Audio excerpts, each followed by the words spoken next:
Halo semua, karena ada permintaan dari My Hero untuk membahas kenapa Tuhan membiarkan Adam dan Hawa makan buah terlarang, jadi saya bikin video ini. Nah, ayat yang akan saya bacakan, saya ambil dari Alkitab terjemahan Lai. Kalau ada teman-teman muslim yang ikut melihat video ini, ingat ya, bahwa Allah yang di Alkitab hanya kata, bukan nama. Allah yang di Al-Quran, bukan Allah yang di Alkitab. Tuhan yang di Alkitab dan Tuhan yang di Al-Quran berbeda. Oke, kita mulai aja ya.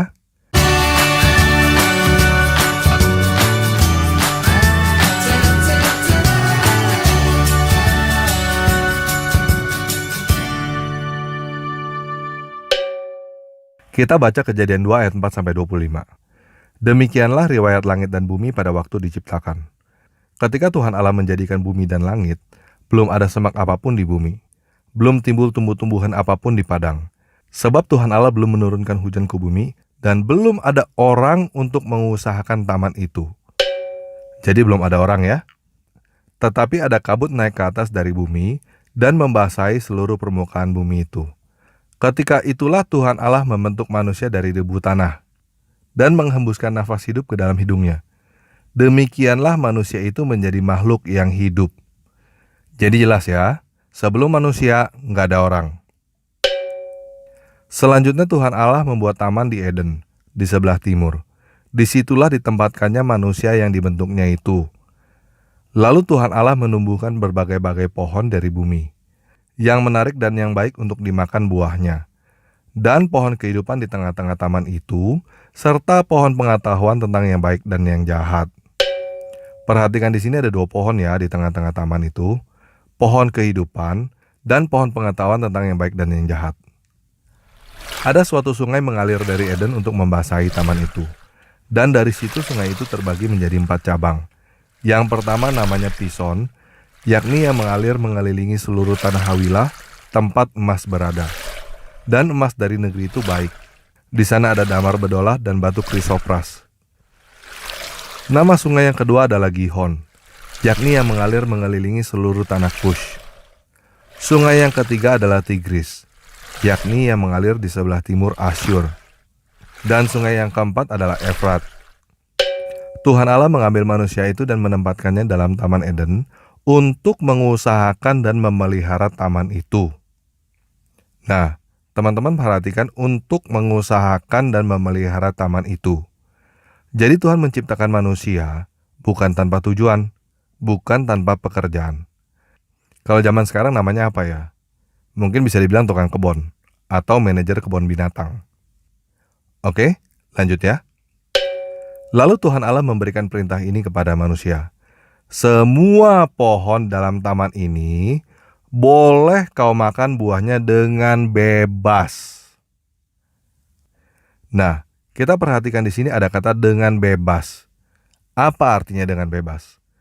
Artinya, Tuhan gak bikin aturan mesti makan ini dulu, terus makan itu, terus makan yang mana lagi. Bebas. Terserah mau makan yang mana, gak mau makan yang mana.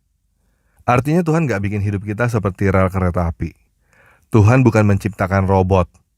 Tuhan menciptakan kita makhluk yang hidup dengan kehendak bebas. Oke? Kita lanjut ya. Tetapi pohon pengetahuan tentang yang baik dan yang jahat itu, jangan kau makan buahnya. Sebab pada hari engkau memakannya, pastilah engkau mati. Nah, kita perhatikan di sini. Larangan Tuhan apa? Jangan kau makan buahnya. Betul ya? Gak ada tambahan apa-apa lagi kan? Ingat, cuma 1 pohon yang dilarang.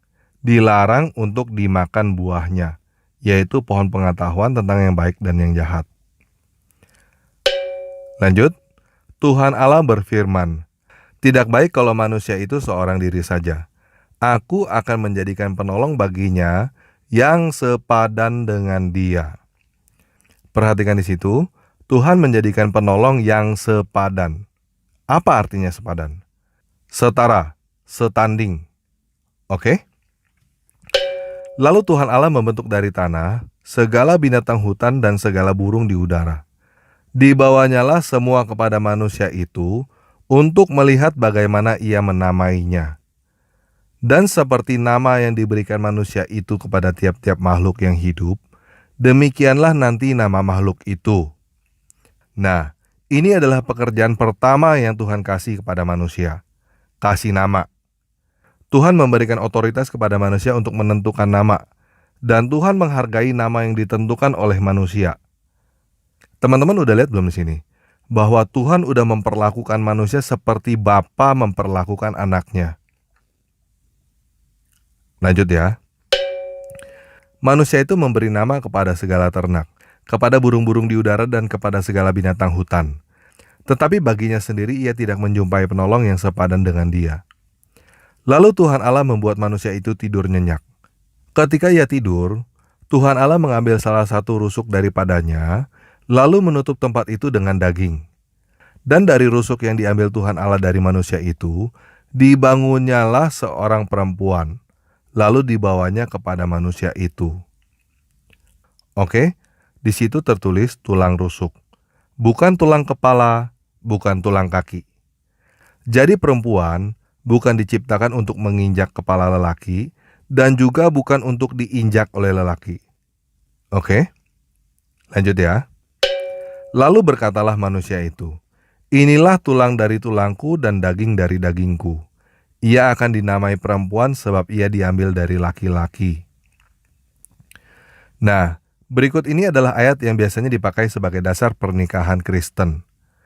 Sebab itu seorang laki-laki akan meninggalkan ayahnya dan ibunya dan bersatu dengan istrinya, sehingga keduanya menjadi satu daging. Jadi untuk membuat satu rumah tangga yang satu daging, yang bersatu, yang utuh, lelaki harus meninggalkan ayahnya dan ibunya. Oke, lanjut. Mereka keduanya telanjang, manusia dan istrinya itu, tetapi mereka tidak merasa malu. Oke, kita lanjut Kejadian 3 ayat 1-24. Adapun ular, ialah yang paling cerdik dari segala binatang di darat yang dijadikan oleh Tuhan Allah. Ular itu berkata kepada perempuan itu, tentulah Allah berfirman, semua pohon dalam taman ini, jangan kamu makan buahnya, bukan? Nah, kita perhatikan di sini ya. Tadi Tuhan berkata bagaimana? Semua pohon boleh dimakan kecuali satu. Si ular ini berkata bagaimana? Semuanya tidak boleh. Betul gak? Tuhan berkata manusia bebas. Ular berkata manusia tidak bebas. Jadi kalau ada yang berkata bahwa manusia itu seperti budak yang tidak bebas, itu siapa yang ngomong? Tuhan atau ular? Ular ya. Lalu saut perempuan itu kepada ular itu, buah pohon-pohonan dalam taman ini boleh kami makan. Tetapi tentang buah pohon yang ada di tengah-tengah taman, Allah berfirman, jangan kamu makan ataupun raba buah itu. Nanti kamu mati. Oke, di sini ada dua hal yang bisa kita perhatikan. Yang pertama tadi di tengah taman ada berapa pohon? Ada dua ya. Apakah dua-duanya nggak boleh dimakan? Nggak kan? Yang nggak boleh dimakan cuma satu pohon, yaitu pohon pengetahuan tentang yang baik dan yang jahat. Kita lihat di sini, Hawa tidak mengatakan pohon pengetahuan tentang yang baik dan yang jahat. Hawa katakan buah pohon yang ada di tengah-tengah taman itu. Jadi Tuhan hanya melarang satu pohon, sekarang jadi dua pohon yang dilarang. Kelihatannya jadi lebih suci ya. Larangan Tuhan satu, sekarang jadi dua. Yang kedua, teman-teman lihat kata ataupun raba di situ. Tadi Tuhan larang untuk diraba gak? Enggak kan? Tapi mendadak ada tambahan kata ataupun raba di situ. Tuhan suruhnya jangan dimakan, sekarang jadinya jangan dimakan dan jangan diraba. Ini juga kelihatannya lebih suci kan? Tuhan suruhnya jangan makan, diraba pun enggak. Nah, inilah ragi pertama yang pernah ada. Aturan-aturan tambahan dari manusia yang bikin perintah Tuhan jadi lebih besar daripada yang sebenarnya. Dan aturan-aturan seperti inilah ragi ahli Taurat dan orang Farisi yang Yesus wanti-wanti. Aturan-aturan yang kita bikin sendiri, kelihatannya lebih suci, tapi akhirnya kita keblinger sendiri dan ujungnya malah jadi melanggar aturan Tuhan. Oke, lanjut ya. Tetapi ular itu berkata kepada perempuan itu, "Sekali-kali kamu tidak akan mati. Tetapi Allah mengetahui bahwa pada waktu kamu memakannya, matamu akan terbuka, dan kamu akan menjadi seperti Allah, tahu tentang yang baik dan yang jahat." Perempuan itu melihat bahwa buah pohon itu baik untuk dimakan dan sedap kelihatannya. Lagi pula pohon itu menarik hati karena memberi pengertian. Lalu ia mengambil dari buahnya dan dimakannya. Dan diberikannya juga kepada suaminya yang bersama-sama dengan dia. Dan suaminya pun memakannya. Oke, kita lihat kata bersama-sama dengan dia di situ ya. Jadi ketika si ular berbicara kepada Hawa, si Adam ada di situ. Ketika Hawa salah mengatakan perintah Tuhan, Adam diam aja. Ketika Hawa makan buah itu, Adam juga diam aja. Adam malah ikut-ikutan makan buah itu. Nah, dari cerita ini, teman-teman yang laki-laki bisa belajar jangan diem aja. Oke, lanjut ya. Maka terbukalah mata mereka berdua, dan mereka tahu bahwa mereka telanjang. Lalu mereka menyematkan daun pohon ara dan membuat cawat. Ketika mereka mendengar bunyi langkah Tuhan Allah yang berjalan-jalan dalam taman itu pada waktu hari sejuk. Menarik ya, Tuhan Allah jalan-jalan di taman. Nggak seperti Tuhan tetangga kita itu yang nggak boleh jalan-jalan. Lanjut, bersembunyilah manusia dan istrinya itu terhadap Tuhan Allah di antara pohon-pohonan dalam taman. Tetapi Tuhan Allah memanggil manusia itu dan berfirman kepadanya, "Di manakah engkau?" Ia menjawab, "Ketika aku mendengar bahwa engkau ada dalam taman ini, aku menjadi takut karena aku telanjang, sebab itu aku bersembunyi." Firman-Nya, "Siapakah yang memberitahukan kepadamu bahwa engkau telanjang? Apakah engkau makan dari buah pohon yang kularang engkau makan itu?" Manusia itu menjawab, "Perempuan yang kau tempatkan di sisiku, dialah yang memberikan dari buah pohon itu kepadaku, maka kumakan." Kemudian berfirmanlah Tuhan Allah kepada perempuan itu, "Apakah yang telah kau perbuat ini?" Jawab perempuan itu, "Ular itu yang memperdaya aku, maka kumakan." Lalu berfirmanlah Tuhan Allah kepada ular itu, "Karena engkau berbuat demikian, terkutuklah engkau di antara segala ternak dan di antara segala binatang hutan. Dengan perutmulah engkau akan menjalar, dan debu tanahlah yang kau makan seumur hidupmu." Oke, perhatikan yang ini baik-baik ya. "Aku akan mengadakan permusuhan antara engkau dan perempuan ini, antara keturunanmu dan keturunannya. Keturunannya akan meremukkan kepalamu, dan engkau akan meremukkan tumitnya." Nah, ini adalah nubuat pertama tentang Yesus. Yesus adalah keturunan perempuan itu, lahir dari seorang perempuan, seorang perawan yang bernama Maria.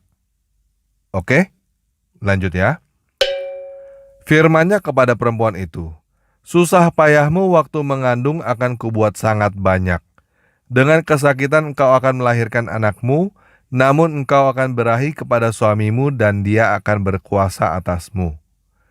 Lalu firman-Nya kepada manusia itu, "Karena engkau mendengarkan perkataan istrimu dan memakan dari buah pohon yang telah kuperintahkan kepadamu jangan makan daripadanya, maka terkutuklah tanah karena engkau. Dengan bersusah payah engkau akan mencari rezekimu dari tanah seumur hidupmu. Semak duri dan rumput duri yang akan dihasilkannya bagimu, dan tumbuh-tumbuhan di padang akan menjadi makananmu. Dengan berpeluh engkau akan mencari makananmu, sampai engkau kembali menjadi tanah, karena dari situlah engkau diambil. Sebab engkau debu, dan engkau akan kembali menjadi debu." Manusia itu memberi nama Hawa kepada istrinya, sebab dialah yang menjadi ibu semua yang hidup. Dan Tuhan Allah membuat pakaian dari kulit binatang untuk manusia dan untuk istrinya itu, lalu mengenakannya kepada mereka. Nah, kita perhatikan di sini. Siapa yang membuat pakaian? Tuhan. Terbuat dari apa? Kulit binatang. Untuk siapa? Adam dan Hawa. Gimana cara Tuhan kasihnya? Dilempar gitu sambil marah-marah? Enggak. Dia mengenakannya kepada mereka. Teman-teman bisa lihat gak di sini? Bahwa Tuhan tetap sayang kepada manusia, walaupun manusia sudah melanggar perintahnya. Tuhan gak berkata, dasar maling, gue bunuh lu sekarang. Tuhan mengorbankan binatang untuk menutupi ketelanjangan manusia. Ini adalah nubuat kedua tentang Yesus Kristus. Yesus adalah anak domba yang dikorbankan untuk menutupi kesalahan manusia. Oke, lanjut ya. Berfirmanlah Tuhan Allah, sesungguhnya manusia itu telah menjadi seperti salah satu dari kita, tahu tentang yang baik dan yang jahat. Maka sekarang jangan sampai ia mengulurkan tangannya dan mengambil pula dari buah pohon kehidupan itu dan memakannya, sehingga ia hidup untuk selama-lamanya. Nah, sekarang kita perhatikan ini ya. Lalu Tuhan Allah mengusir dia dari Taman Eden supaya ia mengusahakan tanah dari mana dia diambil. Jadi Tuhan masih ada tujuan gak untuk manusia? Masih ya. Tujuan Tuhan masih sama gak? Masih. Untuk mengusahakan. Oke? Kita lanjut ya. Ia menghalau manusia itu. Dan di sebelah timur Taman Eden, ditempatkannya beberapa kerup dengan pedang yang menyala-nyala dan menyambar-nyambar, untuk menjaga jalan ke pohon kehidupan. Oke, pembacaan kita selesai. Gimana? Udah terjawab belum pertanyaannya? Masih bingung ya? Gini, tadi kita udah baca bahwa Tuhan punya tujuan kan? Sebelum kamu nonton video ini, kamu pernah perhatikan gak di ayat itu bahwa Tuhan punya tujuan sejak pertama kali menciptakan manusia? Dan kamu perhatikan gak bahwa tujuan Tuhan itu tidak berubah walaupun manusia jatuh ke dalam dosa? Nah, jadi seharusnya yang kita pertanyakan bukanlah apakah Tuhan tahu bahwa Adam dan Hawa bakal makan buah terlarang atau tidak. Kita juga tidak seharusnya mempertanyakan kenapa Tuhan membiarkan itu terjadi. Pertanyaan seperti itu adalah pertanyaan manusia yang tidak bertanggung jawab. Kesalahan yang sama dengan kesalahan Adam. Menyalahkan Tuhan karena telah memberikan istrinya. Ini seperti orang yang berbuat jahat, terus ngomong, kenapa Tuhan membiarkan saya berbuat jahat? Itu sangat tidak bertanggung jawab. Oke? Nah, yang seharusnya kita pertanyakan adalah apa yang Tuhan ingin kita lakukan di dalam hidup kita ini. Tuhan bukan bikin kita tanpa tujuan. Dulu, saya berpikir bahwa Tuhan itu kejam sekali. Kok cuma gara-gara makan satu buah aja dihukum mati? Tetapi sekarang saya udah gak berpikir begitu. Yang Tuhan katakan, seperti orang tua yang berkata kepada anaknya yang masih kecil, "Nak, jangan main pisau ya, nanti berdarah." Ketika kita main pisau dan berdarah, apakah itu salah orang tuanya karena punya pisau? Apakah itu salah orang tuanya karena telah memperingati kita supaya jangan main? Ngerti ya maksudnya ya? Apakah kita mau terus-menerus menjadi anak kecil yang menyalahkan orang tua?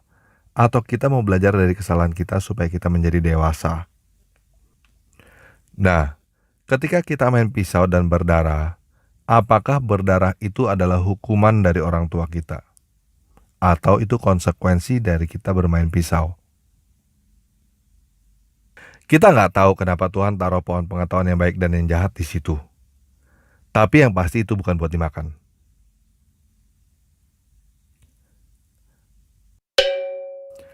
Nah, sekarang saya mau share info ke teman-teman.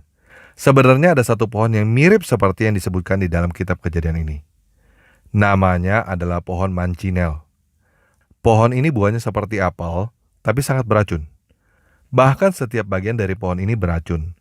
Dan kalau pohon ini dibakar, asapnya pun beracun. Menarik ya? Jadi pertanyaan apakah Tuhan tahu? Tuhan bukan hanya tahu. Tuhan udah persiapkan obatnya dan Tuhan udah memberitahukan kepada kita apa yang akan terjadi nanti. Jadi kenapa Tuhan membiarkan semua ini terjadi? Tuhan punya rencana yang kamu nggak tahu. Dan Tuhan akan memberitahukan kepadamu kalau kamu sudah dewasa. Oke? Kita baca ini ya. Yeremia 29 ayat 11. Sebab aku ini mengetahui rancangan-rancangan apa yang ada padaku mengenai kamu. Demikianlah firman Tuhan, yaitu rancangan damai sejahtera dan bukan rancangan kecelakaan, untuk memberikan kepadamu hari depan yang penuh harapan. Nah, tadi kita baca ada pohon kehidupan yang dijaga kan? Sekarang kita baca ini yuk. Ini adalah apa yang akan terjadi nanti. Wahyu 2 ayat 7. Siapa bertelinga, hendaklah ia mendengarkan apa yang dikatakan Roh kepada jemaat-jemaat. Barang siapa menang, dia akan kuberikan makan dari pohon kehidupan yang ada di Taman Firdaus Allah. Wahyu 22 ayat 2. Di tengah-tengah jalan kota itu, yaitu seberang menyeberang sungai itu, ada pohon-pohon kehidupan yang berbuah 12 kali, tiap-tiap bulan sekali.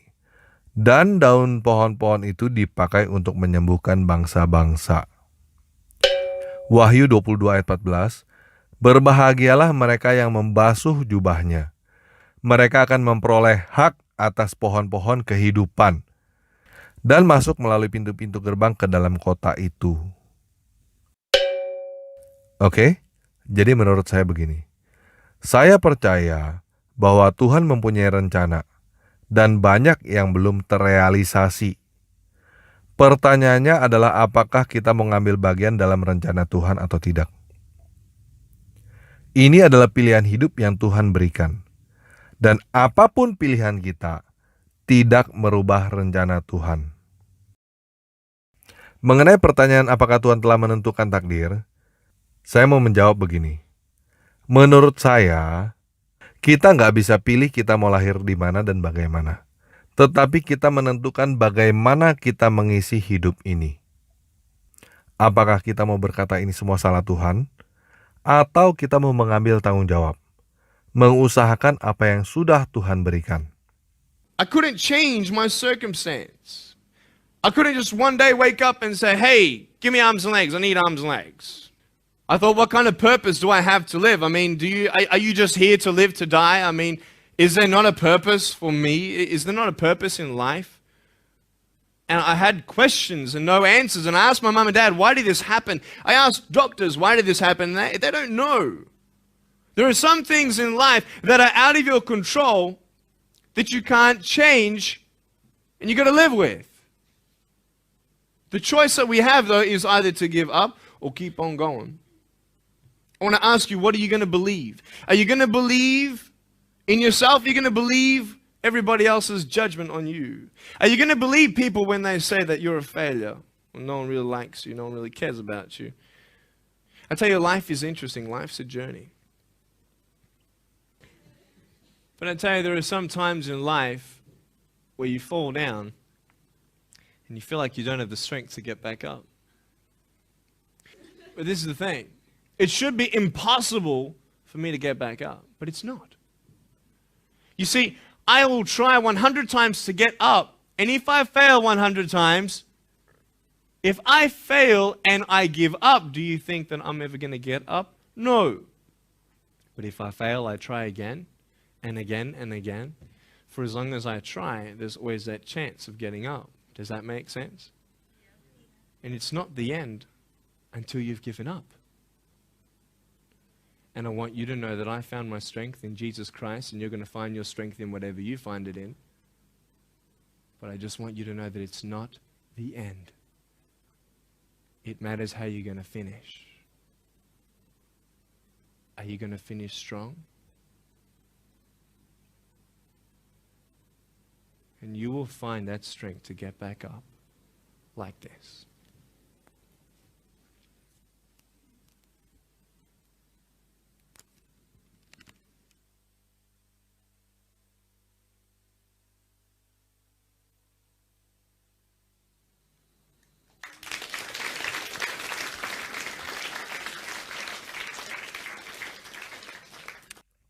Oke, sekian video kali ini.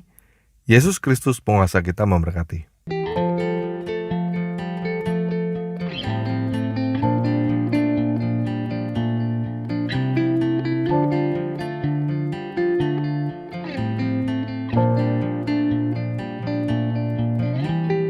耶稣，我爱你，因你先爱我，在我还是罪人的时候，你为我死。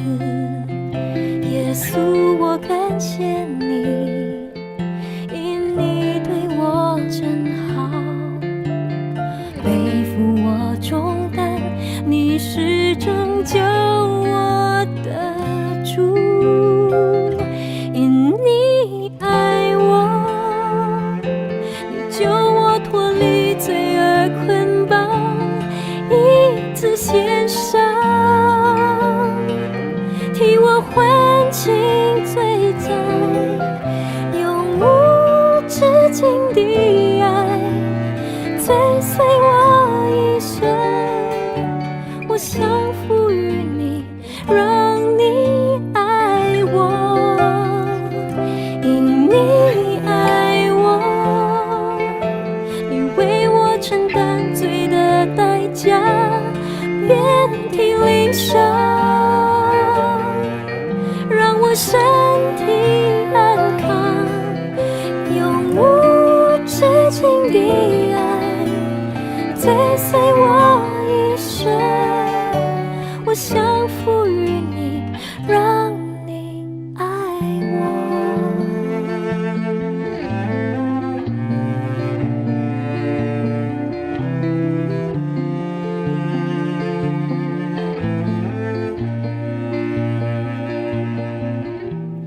耶稣，我属你，因你救赎我，你的恩惠是可保护，我信靠你。耶稣，我赞美你，因你真心爱我，赐予我洪恩，你的供应引领我。因你爱我，你救我脱离罪恶捆绑，一次献上，替我还清罪债，永无止境的